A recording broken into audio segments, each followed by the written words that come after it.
नमस्कार बहुत स्वागत है आपका। इंडिया वॉइस देख रहे हैं आप, मैं हूं आपके साथ शिवम सोनी। भारत के रिजर्व बैंक ने 2000 रुपए के नोटों को वापस लेने की घोषणा की है। भारतीय जनता पार्टी ने इसे भ्रष्टाचार पर सर्जिकल स्ट्राइक बताया है। वहीं बीजेपी के नेताओं का कहना है कि यह नोटबंदी नहीं बल्कि नोट वापसी है। मामले पर सियासत गरमाई हुई है। विपक्ष लगातार केंद्र सरकार पर निशाना साध रहा है। अरविंद केजरीवाल, भूपेश बघेल, सुप्रिया श्रीनेट समेत तमाम नेता सरकार पर निशाना साध रहे हैं।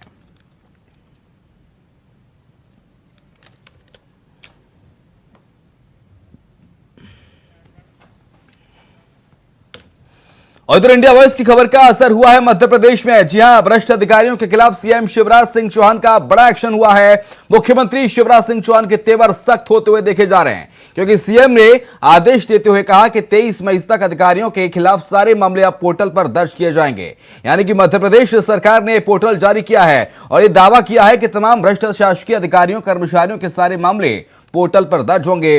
सीएम का कहना है कि वे खुद मामलों की समीक्षा करेंगे, क्योंकि लंबे समय से पेंडिंग मामलों की वजह से राज्य सरकार की छवि खराब हो रही है। मसला यह भी है कि अब चुनावी साल है, ऐसे में सीएम किसी भी तरह का आरोप सहन नहीं कर सकते, जिस वजह से जीरो टॉलरेंस की नीति अपनाते हुए मुख्यमंत्री एक्शन मोड में हैं और भ्रष्ट अधिकारियों पर शिवराज सरकार शिकंजा कस रही है।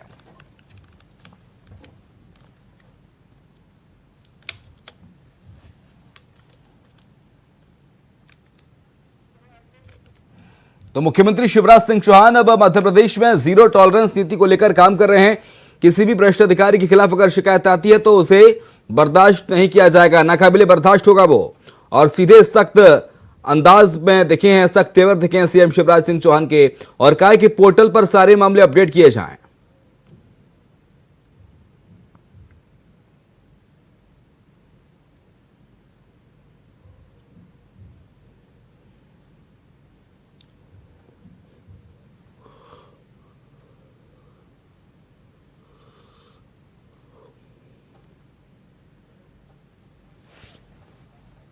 तो भ्रष्ट अधिकारियों पर सख्त नजर आए हैं मुख्यमंत्री शिवराज सिंह चौहान, और साफ तौर से कहा है कि अब बर्दाश्त नहीं होगा भ्रष्टाचार प्रदेश में, क्योंकि चुनावी साल भी है। इस साल के अंत में मध्य प्रदेश में चुनाव होने हैं और ऐसे में सरकार किसी प्रकार की कोई रिस्क नहीं ले सकती।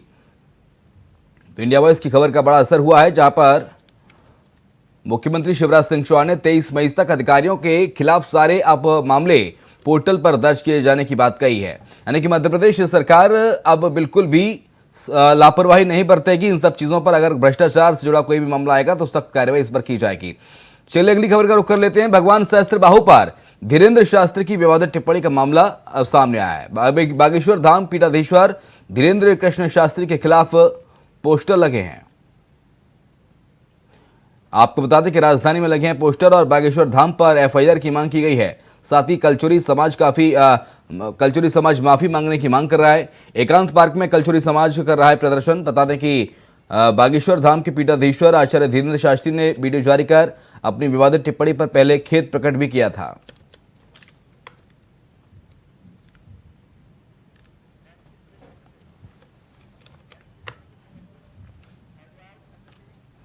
अब आज छतरपुर की, जहां पर लवकुश नगर में शासकीय महाविद्यालय में छात्रों और नगर के युवा लंबे समय से महाविद्यालय में बीएससी और एमए की कक्षाओं में नियमितीकरण की मांग कर रहे हैं।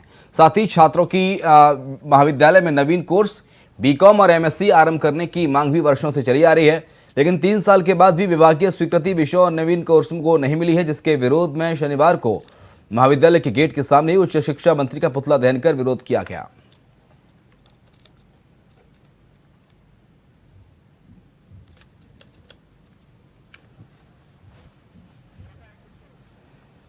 तो छतरपुर से खबर, जहां पर छात्रों ने विद्यालय के गेट पर प्रदर्शन किया है। छतरपुर से खबर इस वक्त आपको बता रहे हैं, उच्च शिक्षा मंत्री का पुतला दहन किया गया। शासकीय महाविद्यालय में छात्रों का ये विरोध देखने को मिला है छतरपुर में, जहां पर उच्च शिक्षा मंत्री का ये पुतला दहन किया गया है। नए कोर्स लाने की मांग जो है वो छात्र लगातार कर रहे हैं।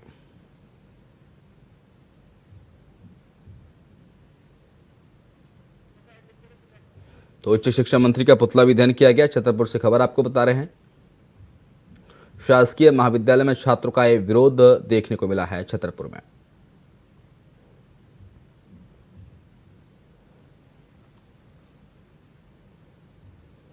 छात्रों ने विद्यालय के गेट पर प्रदर्शन किया।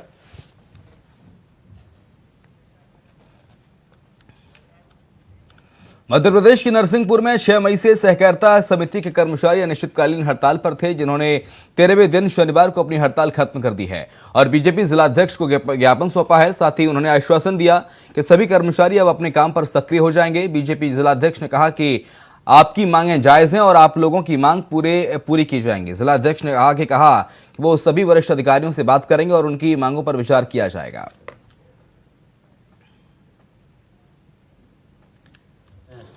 आपके संगठन के जो सहकारिता संगठन के जो प्रमुख लोग हैं मध्य प्रदेश के, उन लोगों की बात भारतीय जनता पार्टी के हमारे शीर्ष नेतृत्व से हुई।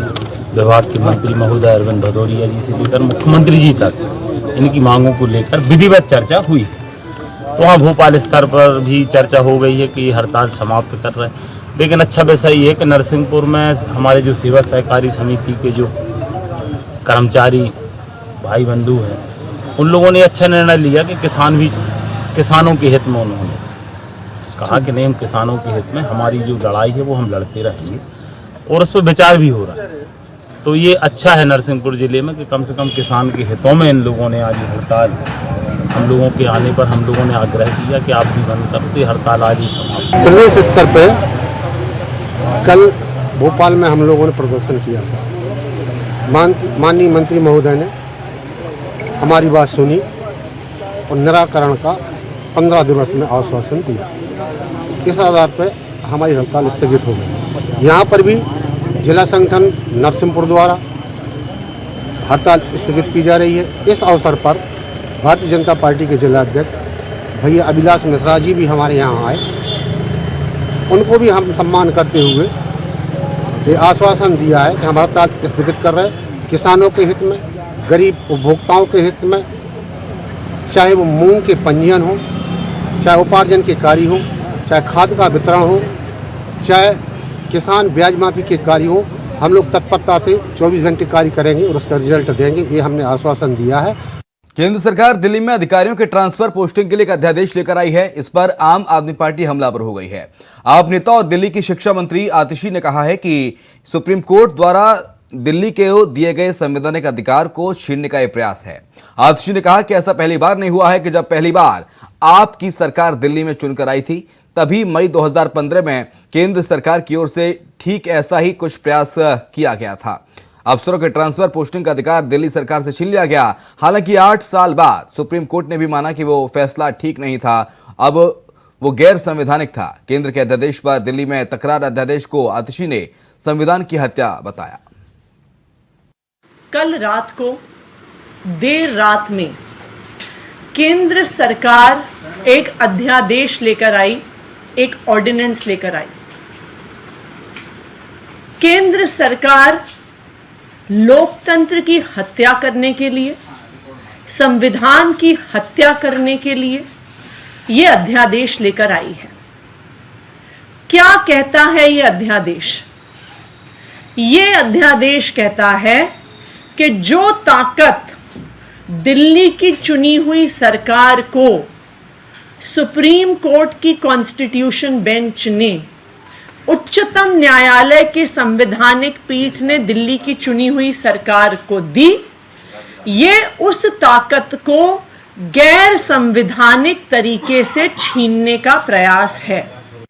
जो अध्यादेश कल रात में आया है, अगर मैं कहूं कि इन अ नटशेल यह अध्यादेश क्या कहता है, तो यह अध्यादेश कहता है कि चाहे दिल्ली की जनता केजरीवाल को चुन के भेजे, चाहे दिल्ली की जनता अरविंद केजरीवाल को विधानसभा में 90% की ज्यादा सीटों से जिता के भेजे, लेकिन दिल्ली को केजरीवाल नहीं चलाएगा, दिल्ली को केंद्र सरकार चलाएगी। ये कहता है ये अध्यादेश जो रात के अंधेरे में कल केंद्र सरकार लेकर आई। तो ये जो अध्यादेश 19 मई को यानी कल रात को आया, क्या ये अध्यादेश केंद्र सरकार ला सकती थी? क्या ये अध्यादेश संवैधानिक है?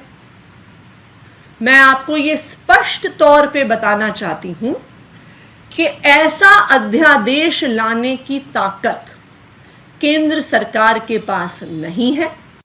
लेकिन ये अध्यादेश एक चीज तो दिखा देता है कि मोदी जी को अरविंद केजरीवाल से डर बहुत लगता है।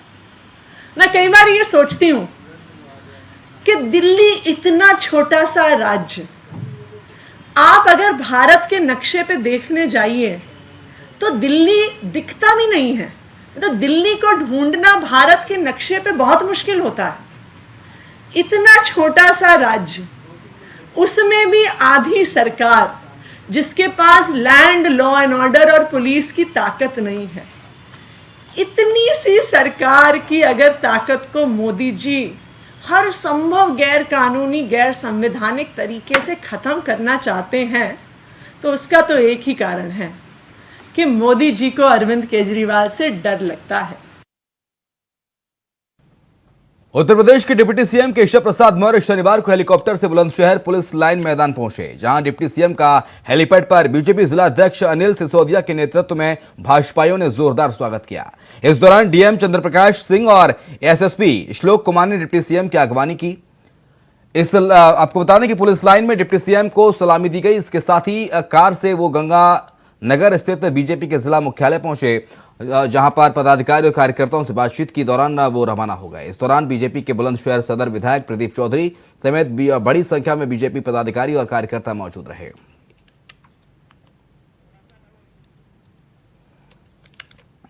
तो बुलंदशहर से खबर आपको बता रहे हैं, जहां पर डिप्टी सीएम केशव प्रसाद मौर्य बुलंदशहर के दौरे पर रहे। पुलिस लाइन में उन्हें सलामी दी गई। बीजेपी कार्यकर्ताओं ने डिप्टी सीएम केशव प्रसाद मौर्य का जोरदार स्वागत किया।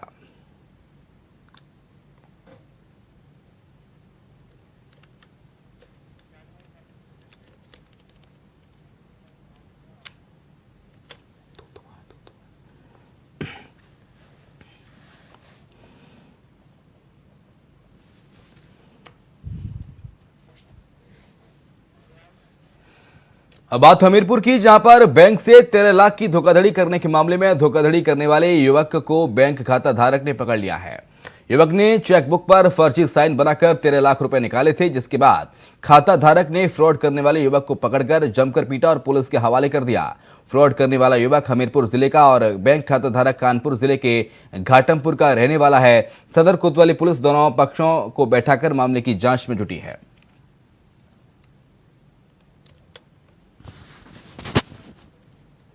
तो खाता धारक ने युवक को पकड़कर पीटा है। हमीरपुर से खबर आपको बता रहे हैं, जहां पर बैंक से 13 लाख की धोखाधड़ी करने वाले व्यक्ति को पकड़ लिया गया है।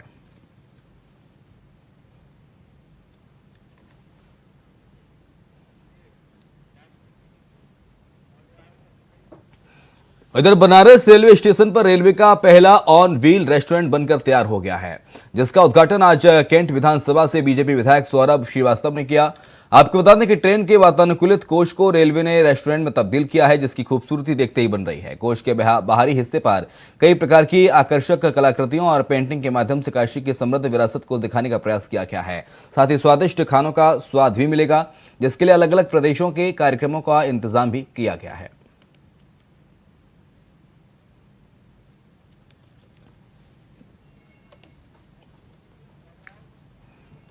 खबर हापुड़ से है, जहां पर दबंगों की दबंगई सामने आई है। बता दें कि दबंगों ने युवक को तालिबानी सजा दी है। जंगल में बांधकर जमकर पिटाई की गई। युवक पर आरोप है कि मुंह में कपड़ा ठूंसकर शरीर पर पेट्रोल डालकर उसकी पिटाई की गई। पिटाई से युवक का शरीर काला हो गया। दबंगों ने युवक से मुंह खोलने पर जान से मारने की धमकी दी। पुलिस ने 5 आरोपियों के खिलाफ मामला दर्ज किया है। थाना बबूगढ़ क्षेत्र के गांव रसूलपुर का पूरा मामला है।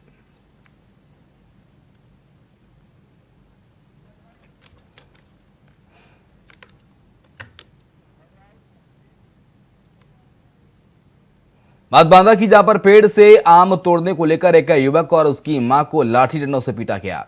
बता दें कि एक वीडियो तेजी के साथ वायरल हो रहा है, जिसमें एक मां बेटे के पेड़ से आम तोड़ने को लेकर उन पर जमकर लाठी डंडे बरसाए गए। पीटने वाले कोई और नहीं, उनके परिवार के ही सदस्य थे। मामला सवालिया निशान जसपुरा थाना अंतर्गत रामपुर का बताया जा रहा है।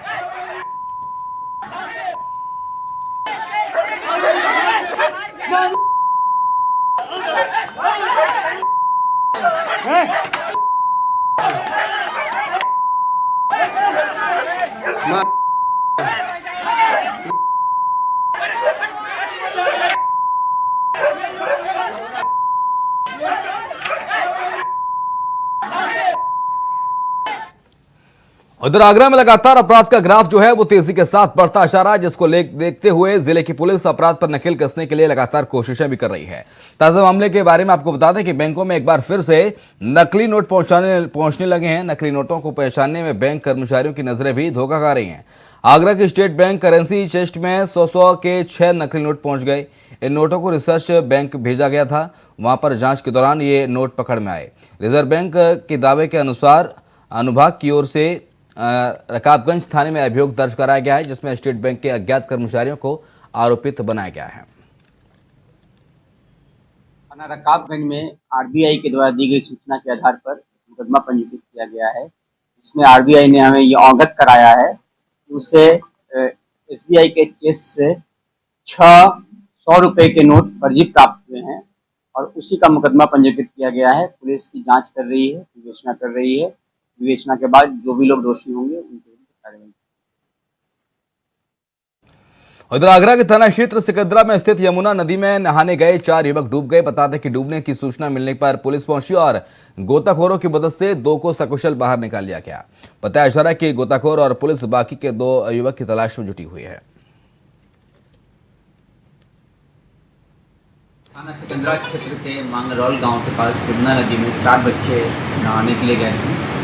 उनमें 2 बच्चों को सकुशल वहां निकाल लिया गया है और 2 बच्चों की तलाश गोताखोरों की टीम और साथ में पीएससी की जल टीम जो है वो प्रयास कर रही है और जल्द से जल्द उसको भी हम लोग खोजने का प्रयास कर रहे हैं। सूरजपुर की बात करेंगे, जहां पर दूर दराज से आने वाले छात्रों को सुविधा मुहैया कराने के लिए राज्य सरकार लगातार विकास के कार्य कर रही है। जहां पर कई छात्रावासों का निर्माण भी विभागीय निर्माण एजेंसियों के माध्यम से करा रही है। वहीं संबंधित विभाग के ही अधिकारी शासन के मंसूबों पर पानी फेरने में कोई कसर नहीं छोड़ रहे। बता दें कि अधिकारियों की अनदेखी के कारण भ्रष्टाचार की भेंट लगातार निर्माण कार्य चढ़ता जा रहा है। तो वहीं बातचीत के दौरान विभागीय अधिकारी से जब इस संबंध में जानकारी मांगी गई तो अधिकारी जानकारी न होने की बात कहकर अपना पल्ला झाड़ते हुए नजर आए।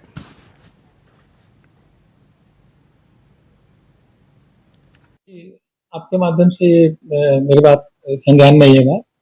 मैंने अभी ये आरएस से भी चर्चा की है, वो एक बार इसका इंस्पेक्शन कराएंगे और अगर बनने की क्वालिटी में कुछ भी डिफरेंस होगा तो वहाँ पे वो उसमें सुधार कराएंगे। हम लोग समीक्षा करेंगे और जहाँ कहीं भी क्वालिटी को लेकर के इस तरह की चीजें आएंगे तो अधिकारी जरूर जाएंगे।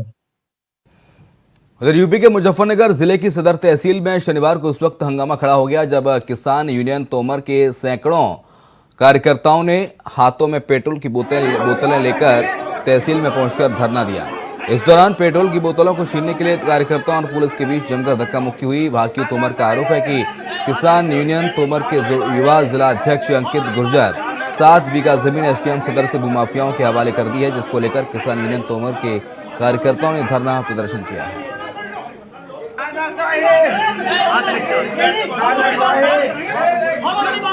हाथों में पेट्रोल की बोतलें लेकर पहुंचे हैं ये लोग। एसडीएम पर भाकियू तोमर ने, भारतीय किसान यूनियन तोमर ने गंभीर आरोप लगाए हैं। मुजफ्फरनगर से तस्वीर आपको बता रहे हैं। 7 बीघा जमीन माफियाओं को दी, ये बात कही जा रही है। प्रशासन के खिलाफ प्रदर्शन किया गया है एसडीएम कार्यालय में।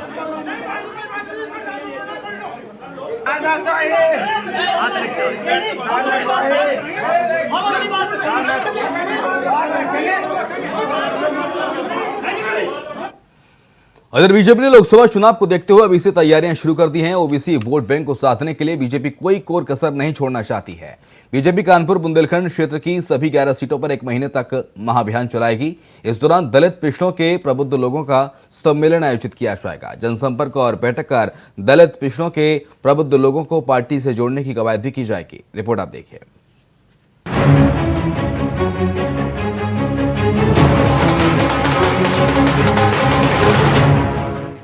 30 मई से बीजेपी का शुरू होगा महाअभियान। क्या पिछड़ों को लामबंद कर पाएगी बीजेपी? बीजेपी का ये प्रैक्टिकल क्या चुनावी लैब में होगा पास? बीजेपी माइक्रो मैनेजमेंट पर कर रही है काम। नगर निकाय चुनाव में मिली जबरदस्त जीत के बाद भाजपाई गदगद हैं। नतीजों के बाद बीजेपी ने मिशन 2024 की तैयारियां तेज कर दी हैं। लोकसभा चुनाव से पहले दलितों और पिछड़ों में पैठ बनाने के लिए बीजेपी ने नया प्लान बनाया है। प्लान के लिए तहत बीजेपी दलित पिछड़े प्रबुद्ध लोगों को जोड़ने का महाअभियान चलाएगी। पार्टी की तरफ से कार्यकर्ताओं को विशेष हिदायत दी गई है। कहा गया कि कार्यकर्ता पार्टी की बातों को लीक नहीं करें और अंदर ही बात अंदर रखें। आपको बता दें, उत्तर प्रदेश में देश की सबसे ज्यादा लोकसभा सीटें हैं। 365 दिन और 24 घंटे चुनावी मोड पर रहने वाली बीजेपी की नजर 80 सीटों पर है। अगले साल होने जा रहे लोकसभा चुनाव की तैयारियों में जुटी बीजेपी माइक्रो मैनेजमेंट पर काम कर रही है। दलित, पिछड़े, प्रबुद्ध लोगों को जोड़ने का महाअभियान माइक्रो मैनेजमेंट की कड़ी है। आपको बता दें, इस बार बीजेपी ने नगर निकाय चुनाव में अनूठा प्रयोग किया था, जिसमें निकाय चुनाव में बीजेपी को अभूतपूर्व करने की कवायद करेगी।